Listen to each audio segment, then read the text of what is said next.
At kung ikaw nga ang may-ari ng motor na to, ay paniguradong sasakit nga talaga yung ulo mo dahil malaking gastusan na naman ito mga gar. At yan, papakita ko nga lang pala na nakashipatar nga pala itong customer natin ngayong araw. Yan o, harap likod nakashipatar yan. Baka shipa yan. Balik na ulit tayo dun sa problema ng kanyang motor. The moment of truth. Ano nga ba ang mangyayari sa panggilid mo?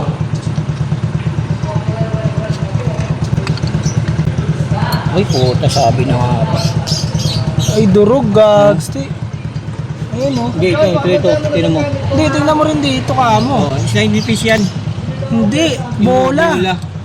Oh, sabi na nga ba. eh. Ito, tama naman yung nangyari. Bili ka pa ng local. Bili ka pa ng local. Sa mga mahilig sa local dyan, ito yung mangyayari sa bola nyo. Sabi ko na nga, ramdam ko na eh. Ah, Tingnan natin yung ano, yung pulit eh. dahil meron sa ako din slide bola, Minsan. nabasag ang buhay na to.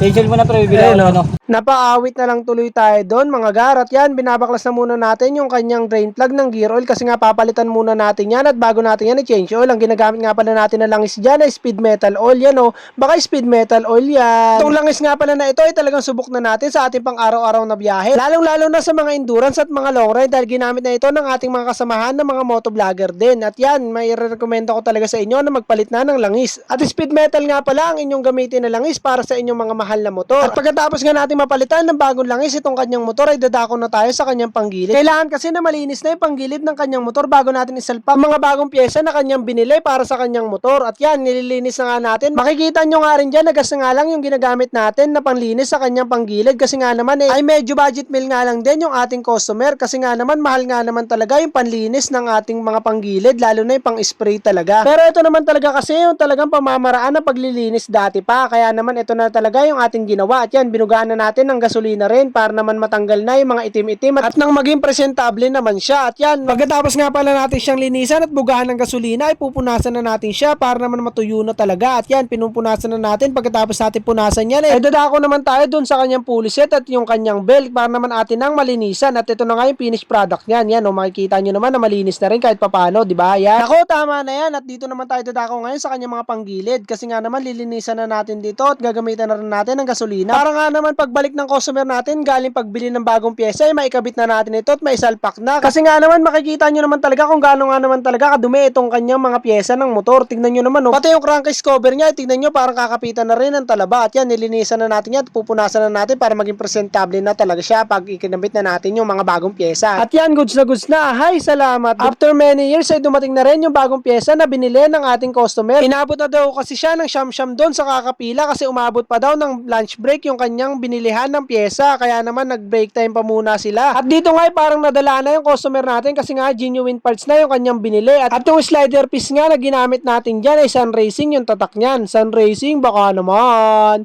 At ito na nga, kakabit na natin ng maayos at titignan natin kung may alog pa. At yan, sobrang sikip na talaga at wala nang alog at kakabit na natin yung panggilid niya para naman matest drive na natin. Para malaman natin kung meron bang pinagbago sa mga pinagagawa natin. Pero joke lang yun kasi wala naman tayong binago dyan na parts kundi pinalitan lang natin yung mga lumang pyesa niya. At make sure nga lang pala sa pagkakabit nito ay kailangan nating ayusin talaga kasi mayroong posibilidad na mabungay yung mga thread at mga tornilyuhan kung hindi natin to pagkakaingatan. At yan, ikakabit na natin na maayos. Gagamitan natin ng proper tools para naman wala ng pangamba kapag bumabiyahe na yung ating customer. At yan, ninigpitan na natin ang ating impact range. At yan, kinabit na rin ng customer natin yung belt kasi nga naman ay inip na siya at siya na rin yung maghihigpit. Pagkatapos niya ang baril-barilin, test drive na yan. Okay, kung umangat. Okay, beard mo.